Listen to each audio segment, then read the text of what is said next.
एक समय की बात है। एक राज्य में एक प्रतापी राजा राज करता था। एक दिन उसके दरबार में एक विदेशी आगंतुक आया और उसने राजा को एक सुंदर पत्थर उपहार स्वरूप प्रदान किया। राजा वह पत्थर देख बहुत प्रसन्न हुआ। उसने उस पत्थर से भगवान विष्णु की प्रतिमा का निर्माण कर उसे राज्य के मंदिर में स्थापित करने का निर्णय लिया और प्रतिमा निर्माण का कार्य राज्य के महामंत्री को सौंप दिया। महामंत्री गांव के सर्वश्रेष्ठ मूर्तिकार के पास गया और उसे वह पत्थर देते हुए बोला, महाराज मंदिर में भगवान विष्णु की प्रतिमा स्थापित करना चाहते हैं।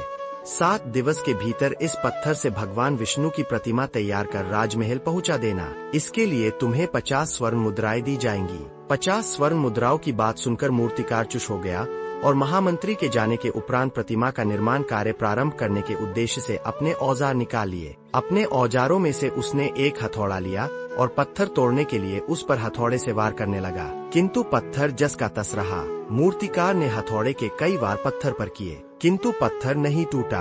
50 बार प्रयास करने के उपरांत मूर्तिकार ने अंतिम बार प्रयास करने के उद्देश्य से हथौड़ा उठाया, किंतु यह सोचकर हथौड़े पर प्रहार करने के पूर्व ही उसने हाथ खींच लिया कि जब 50 बार वार करने से पत्थर नहीं टूटा तो अब क्या टूटेगा। वह पत्थर लेकर वापस महामंत्री के पास गया और उसे यह कह वापस कर आया कि इस पत्थर को तोड़ना नामुमकिन है, इसलिए इससे भगवान विष्णु की प्रतिमा नहीं बन सकती। महामंत्री को राजा का आदेश हर स्थिति में पूर्ण करना था, इसलिए उसने भगवान विष्णु की प्रतिमा निर्मित करने का कार्य गांव के एक साधारण से मूर्तिकार को सौंप दिया। पत्थर लेकर मूर्तिकार ने महामंत्री के सामने ही उस पर हथौड़े से प्रहार किया और वह पत्थर एक बार में ही टूट गया। पत्थर टूटने के बाद मूर्तिकार प्रतिमा बनाने में जुट गया। इधर महामंत्री सोचने लगा कि काश पहले मूर्तिकार ने एक अंतिम प्रयास और किया होता तो सफल हो गया होता और 50 स्वर्ण मुद्राओं का हकदार बनता।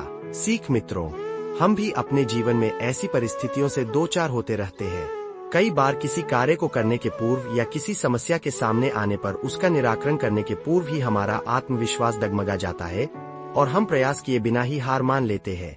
कई बार हम 1-2 प्रयास में असफलता मिलने पर आगे प्रयास करना छोड़ देते हैं, जबकि हो सकता है कि कुछ प्रयास और करने पर कार्य पूर्ण हो जाता या समस्या का समाधान हो जाता। यदि जीवन में सफलता प्राप्त करनी है तो बार बार असफल होने पर भी तब तक प्रयास करना नहीं छोड़ना चाहिए जब तक सफलता नहीं मिल जाती। क्या पता जिस प्रयास को करने के पूर्व हम हाथ खींच लें वही हमारा अंतिम प्रयास हो और उसमें हमें कामयाबी प्राप्त हो जाए।